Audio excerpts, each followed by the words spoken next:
Assalamualaikum warahmatullahi wabarakatuh. Shalom, Om Swastiastu, Namo Buddhaya, salam kebajikan, salam sejahtera bagi kita semua. Rahayu, rahayu. Oke, teman-teman, pembahasan kali ini kita akan membahas tentang yang demo-demo nggak berbobot ya teman-teman ya.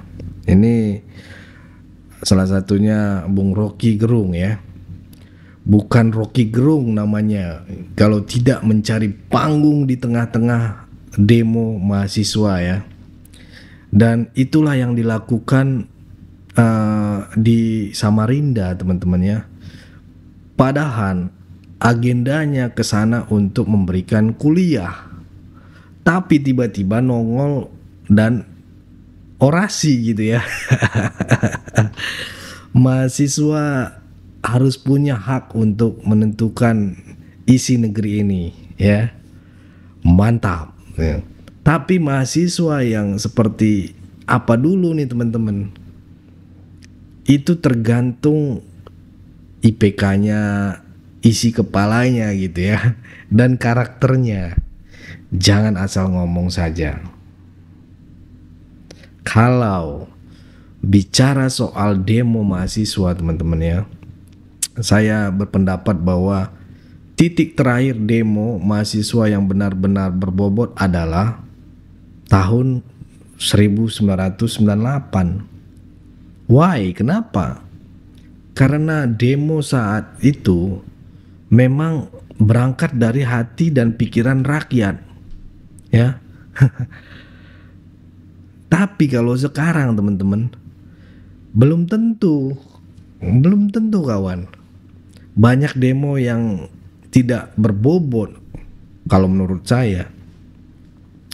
Tuntutannya pun tidak seragam gitu ya. Kerjaannya BEM, dan kita sudah tahu kualitas BEM zaman sekarang sangat mencolok gitu.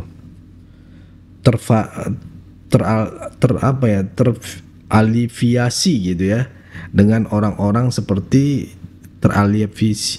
terafiliasi dengan orang-orang seperti Rocky Gerung ini. Kemarin waktu pelantikan mahasiswa demo ya, hasilnya zong. Pilkada juga dimotorin mahasiswa, hasilnya zong juga teman-teman. Jadi sebelum mencari presiden, coba selektif sedikit gitu ya. Ya, presiden-presiden BEM ini ya, faktanya BEM-BEM di Indonesia sudah terafiliasi dengan kelompok yang memang benci pemerintahan. Tidak heran setiap tuntutan mereka selalu kontra dengan pemerintahan. Dulu di zaman Soeharto, pemerintah memang dikuasai diktator ya. Wajar kalau rakyat berteriak. Tapi sekarang pemerintah didukung sebagian besar rakyat. Nah, kalau sekarang ya, mahasiswa demo, siapa yang menyuruh? Rakyat mana yang mendukung? Coba lihat tuntutan mereka. Mereka menolak efisiensi anggaran, menolak makan bergizi gratis, tapi lebih memilih pendidikan gratis. Lalu tuntutan terakhir, adili Jokowi. Aneh kan?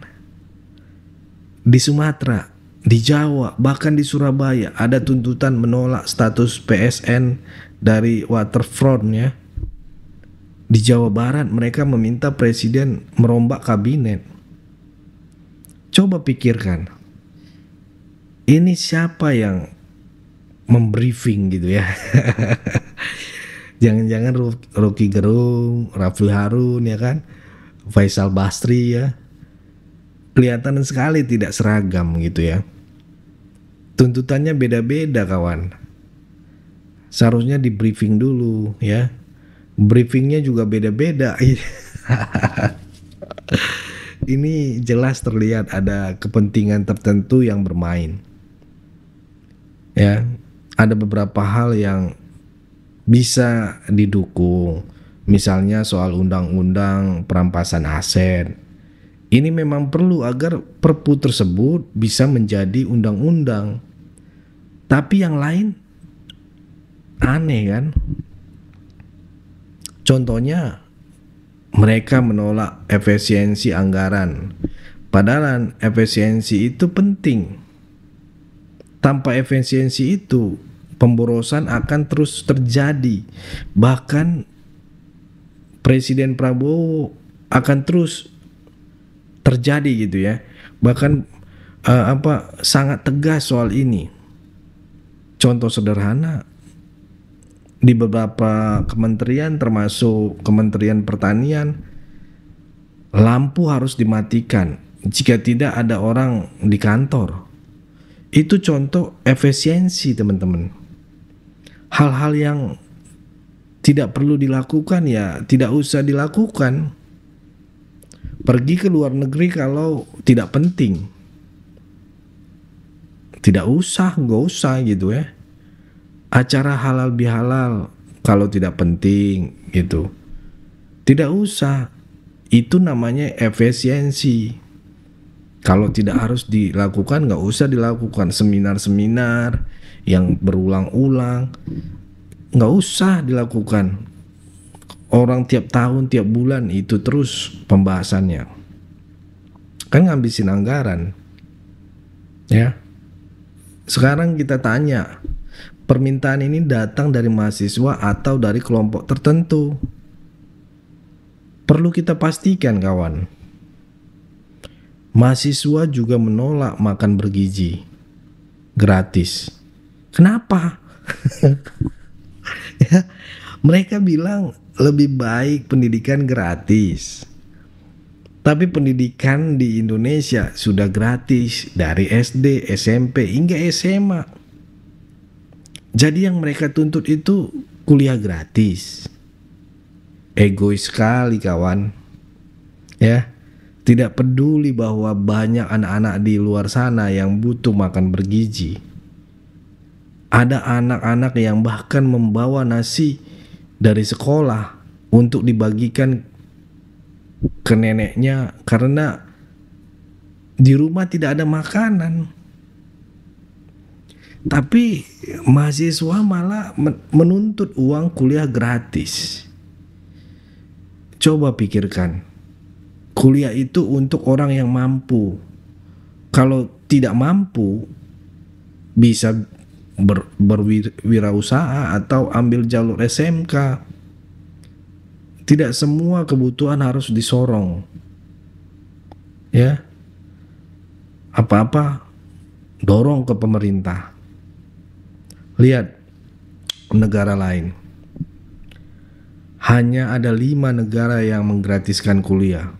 Itu Jerman, Finlandia, Austria, Denmark, dan Swedia. Kenapa? Karena kualitas hidup mereka sudah tinggi, kawan. Kalau di Indonesia jauh.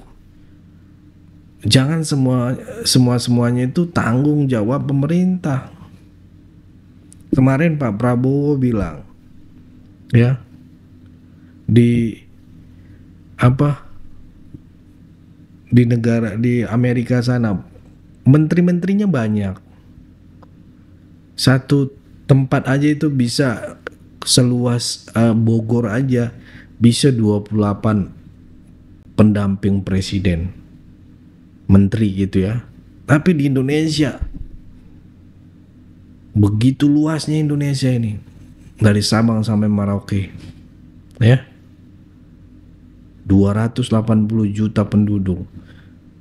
Pendamping presiden cuma 28 orang. Ya masuk logika sih menurut saya, teman-teman ya. Tapi nanti coba komentar kalian. Justru semakin banyak pemimpin-pemimpin ataupun pembantu pemerintah semakin bagus. Atau di Eropa sana satu wilayah cuman luas, di Singapura aja cuman luas Bekasi. Itu pemimpinnya 30 menterinya, perdana menterinya. seluas Bekasi loh. Jadi kita harus pahami luas Indonesia ini, justru banyak harus pendamping presiden. Secara logika setelah saya observasi ya benar juga kawan. Ya. Benar juga gitu ya. Jangan semua tanggung jawab pemerintah. Kerja dulu sambil kuliah. Seperti yang dilakukan banyak orang. Jangan mental gratisan saja. Lalu mereka menolak dui fungsi TNI dalam masyarakat sipil. Aduh. Jadi kalau polisi dan TNI libur sehari saja, siapa ya yang menangkap penjahat? Satpol PP, Hansip, Coba pikirkan baik-baik. Maha ya. Negara ini akan kacau ya tanpa mereka. Sama halnya tergantung tuntutan mereka yang menolak undang-undang Minerba ya. Mereka menolak izin tambang untuk kampus-kampus. Padahal kalau kampusnya memang sesuai bidangnya, kenapa tidak? Mahasiswa pertambangan justru harus didukung untuk praktik langsung sebelum lulus. Kenapa harus sewot kawan? Jangan pendek pikirannya lah. Mereka juga menuntut evaluasi IKN. Ya. Ini lu juga juga nih. Aduh. IKN sudah berjalan 80%. Evaluasi apa lagi? Ini jelas tuntutan politis. Ada yang ingin menggoyang proyek ini, teman-teman. Padahal sudah terlalu jauh untuk dihentikan. Ya. Terakhir deh. Mereka terlalu kental politisasinya, teman-teman. Kemarin teriak darurat demokrasi. Sekarang Indonesia gelap. Kenapa ya? Tidak bisa berpikir optimis gitu, teman. Kenapa tidak bisa berpikir visioner? Mahasiswa seperti ini, berhentilah ya berpikir pesimis. Indonesia tidak gelap. Yang gelap itu justru pemikiran ketua BEM kalian. Coba bayangkan kalau bukan Jokowi saat pandemi kemarin, mungkin kalian sudah mati satu persatu. Ya. Sekarang Prabowo juga bekerja keras untuk melanjutkan pembangunan. Tapi kalian berani mencoret-coret wajahnya dan menghina 100 hari kerjanya. Sanggupkah kalian bekerja sekeras itu? Jadi dari semua tuntutan ini kawan-kawan, saya mau sampaikan hanya sedikit yang masuk akal gitu ya. Sisanya tidak jelas. Ya. Kalau memang ini ingin demo berbobot gitu ya, sertakanlah tuntutan yang rasional gitu. Jangan hanya teriak-teriak tanpa dasar. Kacang goreng gitu kan. Nah, bagaimana menurut kalian perihal ini? Apakah demo mahasiswa saat ini masih berbobot seperti dulu? Atau memang sudah melenceng dari tujuan utamanya? Berikan pendapat kalian di kolom komentar. Jangan lupa bagikan video ini kawan-kawan ya, agar lebih banyak orang yang bisa berdiskusi. Mari kita bertukar pandangan dan lihat bagaimana masa depan demokrasi di tangan mahasiswa saat ini. Mungkin itu aja dari saya.